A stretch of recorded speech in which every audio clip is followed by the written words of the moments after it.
Hey, praise the Lord, guys. I am Shaw Greenhorn. And the apostles were gathered together unto Jesus and told him all things, both what they had done and what they had taught. And Jesus said unto them, Come ye yourselves together apart into a desert place, and rest a while. For there were many coming and going, and they had no leisure, no, not even so much to eat.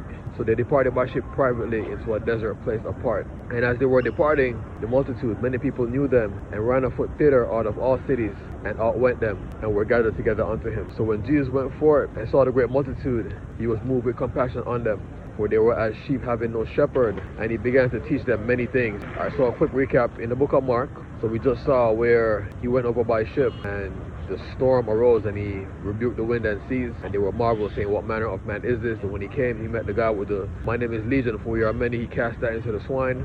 You know, the people, they didn't like it, so they asked him to leave. He did. When he came back over, and then he was greeted by a multitude, and then he went to Jairus, one of the synagogue's rulers. His daughter was sick to the point of death, and on the way there, he was interrupted by the woman with the issue of blood. She touched the hem of his garment. You know, after that, when he got to the house, she was dead. He said that the damsel is not dead but sleepeth. They laughed him to scorn. He put them out, and then he, took her by the hand and lifted her up. Then after that, he went home, came back to his home country. And when he went to teach in the synagogue on the Sabbath day, they said, Who is this guy? Is this not the son of Mary, brother of James, Joseph, Judas, Simon, and his sisters, are they not all here with us? That's when he said, A prophet is not without honor save in his own home country and among his own kin. And he could do no mighty miracles there.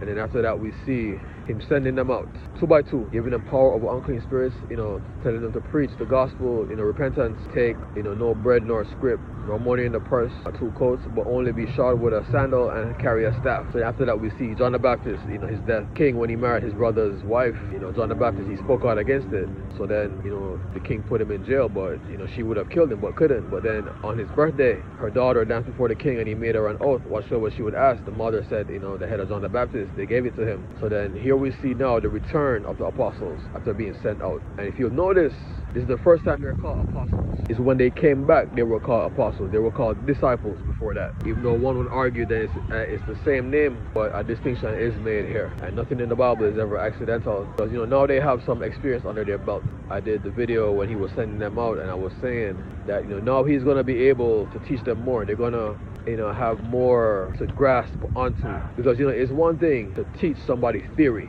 but then when they go out and make mistakes and then they run into stumbling blocks, you see, the next time you teach them, instead of, these just being words, it'll be epiphanies. So you see, after this, field trip, call it a field trip, practical experience, an internship, now anything that he says unto them is no longer just words and theory. It's epiphanies, because they're going to be saying, oh, so that's what he meant. That's what he, that's why that didn't work. That's why this worked.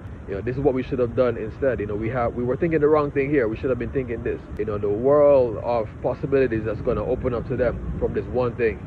And that's how knowledge works best, really. I gave the story about when I was hired to a new job, and when I was being trained, it was a security gig, and you had to scan certain checkpoints, and it was 125 of them. And they walked me through it 3 times, 3 different days.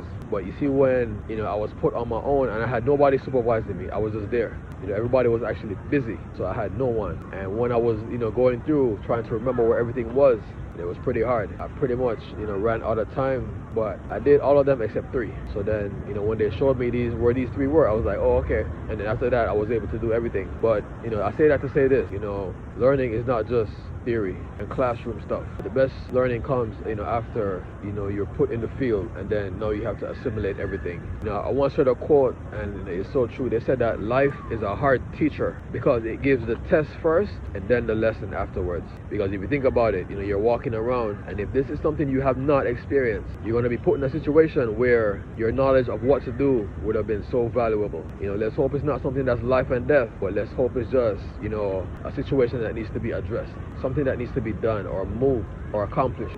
You'll mess it up, but then afterwards you'll reflect. You'll even do research. You'll get insight. You'll get advice, and you assemble everything together. But if you think about it, anything in life is like that. It gives you the test first, then the lesson afterwards, because that truly is the best way to learn. And when you graduate from school, there's usually a period where when you enter your field, either you're unpaid or you're paid way below what it is that you're supposed to make. You have to work your way up, so to speak. And that's because, even though the knowledge is fresh in your mind, the experience is not. The putting together of things is not. The epiphanies is not.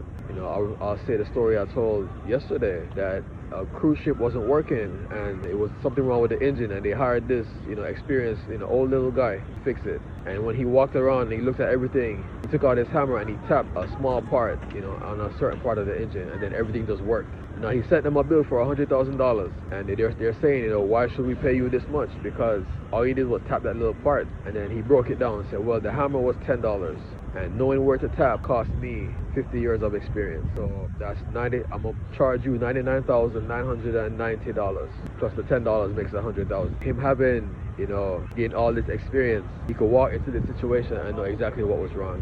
I even made a joke that if they didn't want to pay, he could just go and tap a different part and mess another part up, and then just leave them there until they decided to give him his money, what he was worth. And that also goes to say, don't accept anything less than your worth, because they couldn't have fixed it, without him.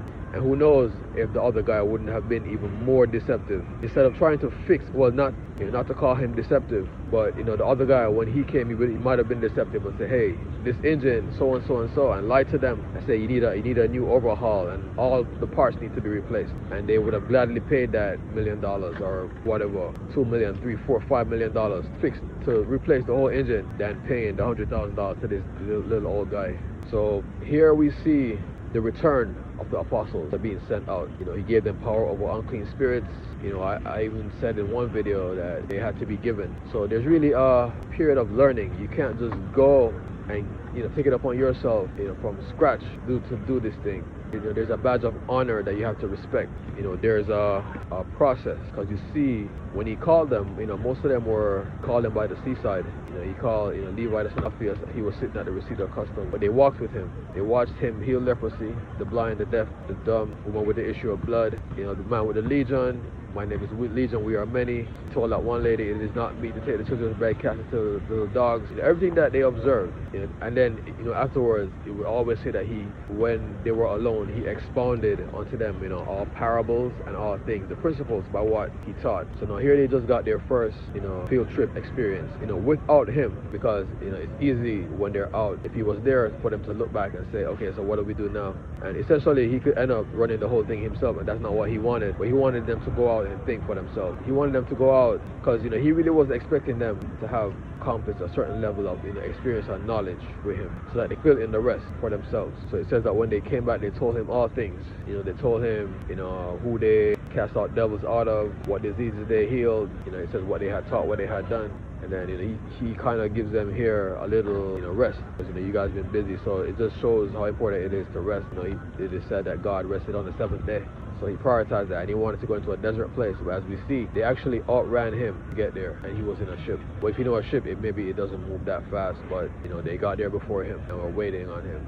Him having compassion on them, as sheep having no shepherd. All right, so let's get into these scriptures. It starts off saying, and the apostles were gathered together unto Jesus and told him all things about what they had done and what they had taught. You see them here being referred to as apostles, no longer disciples or students. They said an apostle is one that has seen Jesus, personally. That's why Paul can be called an apostle, because on his way to Damascus, when he was going to persecute more Christians, the bright light shined round about him, and he heard the voice, Saul, Saul, why persecutest thou me? He fell to his feet, and then ultimately he was blinded, and they had to come lay hands on him and pray for him, and then the scales fell from his eyes. And then later after that, it was said that he was led out into the wilderness, the desert itself, to be witnessed to by Jesus. He was taught by Jesus himself out in that desert. So here we have a lot of current day preachers calling themselves apostles. Now here's the thing, you can't claim to be an apostle if you haven't been witnessed to by Jesus himself.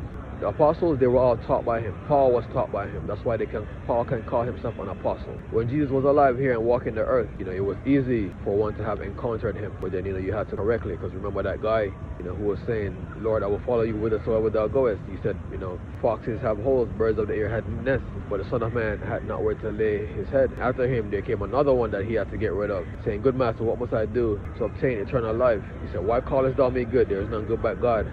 You know the commandments, thou shalt not kill, steal, lie, bear false witness, no adultery, honor thy mother and father. He said, all these things I have kept from my youth up. Jesus said, one thing thou lackest, go and sell all that thou hast, give to the poor, thou will have treasure in heaven. He walked away because he had many great possessions. So a lot of these guys that call themselves apostles, that's the required criterion. Have you had a conversation with Jesus, personally? So they began to tell him what they taught and what they did. So now, here's the question, I guess.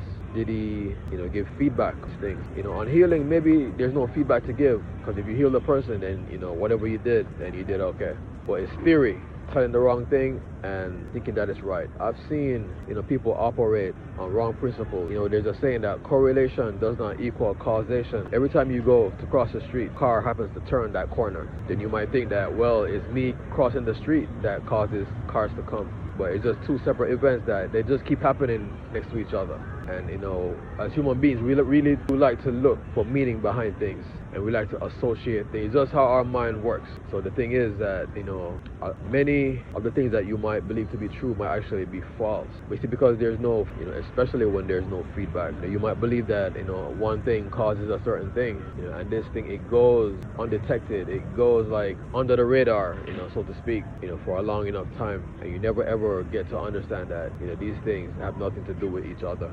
There's many things like that in your mind. That's why self-development is so good, because it gives you the tools to unwind and unwrap these things and package them each in their own appropriate location where they belong.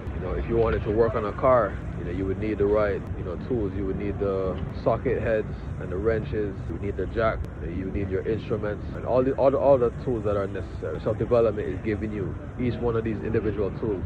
Each tool requires its own process of learning and knowledge. The more that you learn, the more you are able to pick apart and challenge your own self, pick apart your own beliefs, and challenge and reframe them. Some things might need to be revised, some things might need to be discarded, some things might need to be combined with each other, some things might need to be separated from each other. It's fun, it's amazing if you get the tools and you go to work on your own self, what you're able to accomplish. Knowledge sometimes comes at a great price, but the thing is, once you have it, it's yours. And even then, it's still up to you to use it. But it's completely possible for you to have tools and not know how to apply them, and it was just wasted time. So they said unto him all things that they had taught and what they had done. So in the next verse it says, and Jesus said unto them, come ye yourselves together into a desert place apart and rest. For there were many coming and going, and they had no leisure, not even so much to eat. We see a highly trafficked area right now. The people there are always thronging him, looking for something, for healing, wisdom. He was just really a source of life. If I could say one thing about Jesus, when he walked this earth, he really was a source of life. He said that I am come that you may have life and life more abundantly, right? Just being in his presence was recharging, energizing, because this was definitely a reset. Remember, the spirits, whenever they saw him, they would automatically scream out and cry, what? Let us alone, Jesus, the Son of the Most High God. What have we to do with thee? They would announce themselves. So being in his presence, everything was right. What a feeling. It says, he told them to go into a desert place so that they could rest. Because no doubt the journey they just came from. But it does not say how long he had sent them away for. It does not say. But we know that it was the same time it took for John the Baptist to die. Because in another, I forget which gospel it is. This is Mark, but it's not in Mark, where it was said that they came unto him, saying, art thou he, or should we look for another? This is when they were also sent out already, and he was by himself. He said that's when John was in prison, and he told John's disciples, say that the blind are healed, deaf hear, the dumb speak, poor have the gospel preached unto them, the lepers are cleansed, and evil spirits are cast out.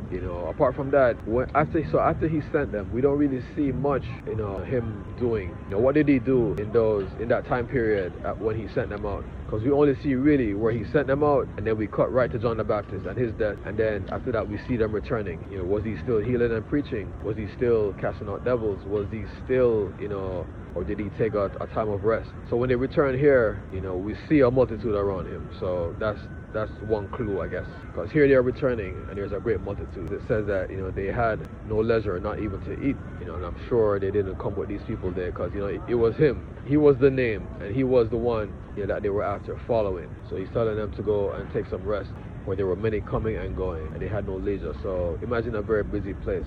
So I guess a question could be asked, where did they leave him? And how did they know? Well, I guess, ask anyone and they'll tell you where he was. Because, there were no cell phones in those days, or even house phones. I doubt even telegrams were in those days. Maybe one of those carrier pigeons, maybe. But, it doesn't mention any of those things. And how did they know where to find him? So then it says next, and they departed by ship privately into a desert place apart. So here they are, wanting some privacy, a regroup, a kind of debrief, let's compare notes, teaching points. Now here is where we're going to learn the most. Let's talk about, your sticking points, the things that are roadblocks in your way that you couldn't get around.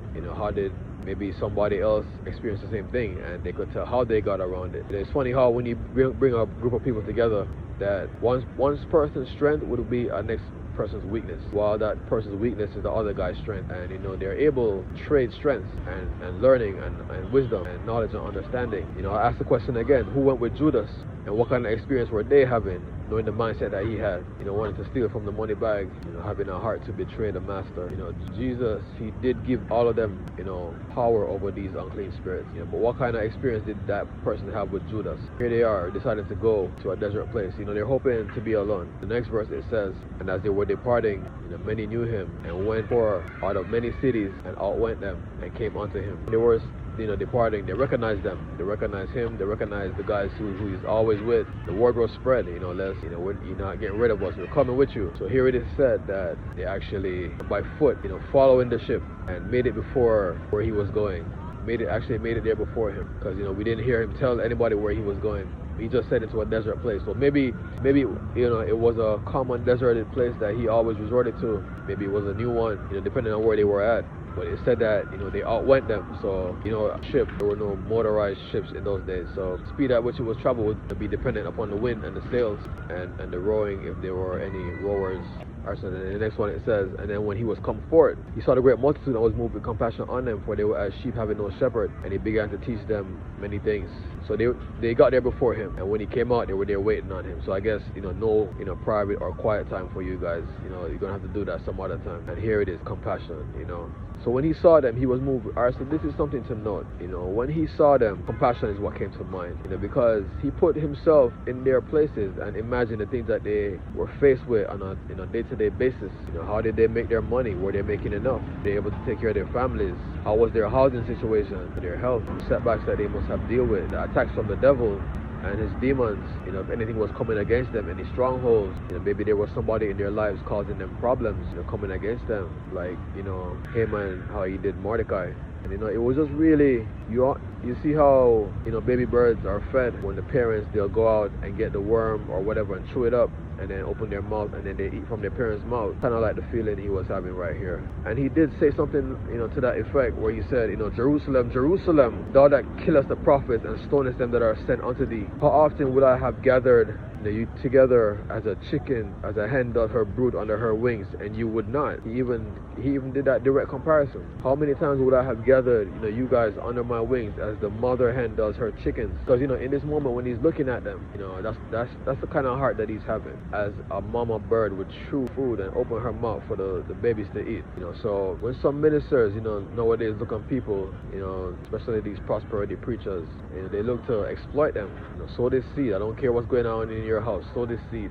God, he does come through on your faith. So that you sow in that seed, it will come through. But when they do it, it's not because of a benefit to our next person, but it's more to fund their lavish lifestyle and greed. A lot of greed going on. When he looked here, man, he didn't even want to ask them for anything. It was just compassion. He wanted to give. He wanted to give everything he could, and he was not in a mindset to ask for anything. But the Bible, it does say, give, and it shall be given unto you, good measure, pressed down, shaken together, running over, then shall men give into your bosom. So as a minister, if you are, when you look at your people, what do you see? Do you see their struggles? Do you just wish that you could just make the world as perfect for them so that they wouldn't have to go through no suffering, they would lack nothing, and everything they needed would be just provided? Because that's the heart he was having right here. And the worst thing is that he was able to do all these things, But then ultimately, we learn that, it's hardship that builds character, drive, and purpose. Romans, I believe it's 8 says, for we glory also in tribulation, for tribulation makes patience experience, and experience hope, and hope make it not ashamed, for the love of God is set abroad in our hearts by the Holy Ghost, which is given unto us. It's tribulation that builds character. In Revelation, after the 144,000 were spotted, then the Bible says, and I looked, and behold, a great multitude which no man could number, of all people, nations, tongues, kindred, languages, that had gained, victory over the mark, over the beast, and of his mark. Now, what do you think gaining victory over this mark entailed? A lot of hardship, man. A lot of self-denial, a lot of growing, a lot of fasting, praying, a lot of sacrifice, choosing to do the right thing, every day. Winning some days, losing some days, but still, moving forward. We move forward when we lose, we move forward when we win. For they were as sheep having no shepherd. Now, remember, the scribes and Pharisees were there, chief priests, the high priest was there, the Sadducees, all these guys were there, but yet he saw them as sheep having no shepherd. Because these guys, they have completely missed the point. They have completely missed the point, and they were trying to convince him to come and join them, instead of listening to what he had to say. Devouring widows' houses, for a pretense make long prayer, make broad their phylacteries, enlarge the borders of their garments. When you encompass land and sea to find one proselyte, one disciple, and when you have found him, you make him a twofold more child of hell than yourself. And in one video, I explained how they do that. It's, teaching their misconceptions, because all these misconceptions, they got brought down from generation to generation, right? So the man that's teaching you, he's teaching you his misconceptions that he learned throughout his life, as well as what the person that taught him, as well as the person that taught him. And then, so now when you go now, you're going to teach the next person your misconception, as well as all the misconceptions, the person that taught you and the person that taught them, and then it just keeps going. And that's how you get a twofold more child of hell, than yourself. Imagine, these are the religious leaders, and there's so many of them, and yet still they have no shepherd. He said that he's the good shepherd that laid down his life for the flock. He's not like the hireling, the paid shepherd, for he cares not for the flock. For when he sees the wolf coming, he fleeth, and leaveth the sheep, and the wolf catcheth the sheep and scattereth them abroad and tears them to pieces. But he's the good shepherd that lays down his life for the flock. So they were as sheep having no shepherd. These shepherds, they didn't know what they were doing. They were leading themselves into damnation.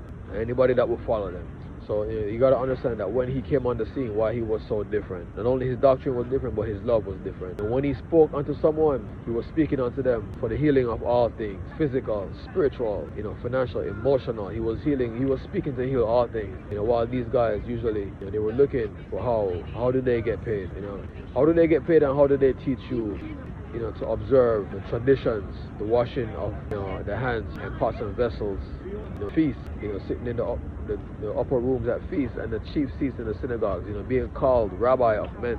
They were just really all about themselves and puffing their own ego. They didn't have room for anybody else. You see, that's why when he came on the scene, he was so different. He stood out so much over them. And then it says he began to teach them many things. So when he starts talking, I was thinking to myself, summaries are given of what he said, because there's no way that he's gonna stand out there for a whole. Because when he fed the multitude with the fishes and the loaves, he was out there 3 days teaching them. 3 days. So you don't get 3 days worth of teaching, in one little book of Matthew, Mark, Luke, or John.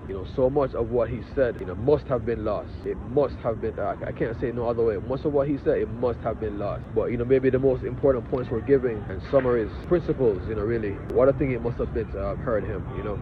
I am Straw Greenhorn.